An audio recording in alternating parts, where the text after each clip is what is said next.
এই যে কুটুর জন্য টিফিন কিনলাম। কুটু স্কুল যাচ্ছে ফার্স্ট ডে আর নিজেই টিফিন খেতে খেতে স্কুলে যাচ্ছে। আর আজকে আমার যা লেট হয়েছে, প্রথম দিনই আমি লেট, মানে আমি চাবি খুঁজে পাচ্ছি না, এটা খুঁজে পাচ্ছি না, ওটা খুঁজে পাচ্ছি না, মানে নার্ভাস কাজ করছে কেন জানি না।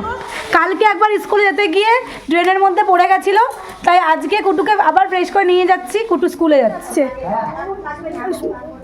হ্যাঁ কি বলছে?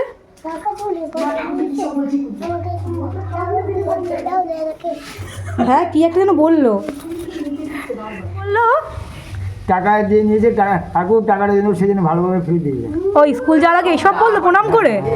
কুটু প্রথম দিন স্কুলের দিকে এই ড্রেনে পড়ে গেছিলো, তাই স্কুলে গিয়ে ওর স্কুল করা হয়নি, বাড়ি চলে আসতে হয়েছিল। আজকে ওকে আবারও ফ্রেশ করে ভালোভাবে ঠাকুর প্রণাম করে স্কুলে নিয়ে যাচ্ছি। আর আমি একা যাচ্ছি না, সঙ্গে নদা, সৌমিতা সবাই যাচ্ছে। আমি ভয় পাচ্ছিলাম যে একা গিয়ে বাবা যদি কিছু হয়। আর কুটু তো কথা শোনে না, টিফিন বক্স, জলের বোতল, ব্যাগ সব উনিই নেবে, কিচ্ছু কাউকে দেবে না।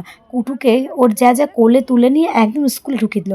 আর স্কুলে ঢোকার পরে আমার মনে হচ্ছিলো হয়তো খুব কান্নাকাটি করবে প্রথম দিন, কিন্তু আর 5টার থেকে আমার বাজে যে পুরোটাই আলাদা। আমাকে বললো মাম্মা তুমি বাড়ি চলে যাও, কেন বলবে না বলো, এইসবের কারণে। যাই হোক, কুটুর দিনটা ভালো থাকুক, ভালোভাবে স্কুল করুক, এটাই আমাদের কাম্য।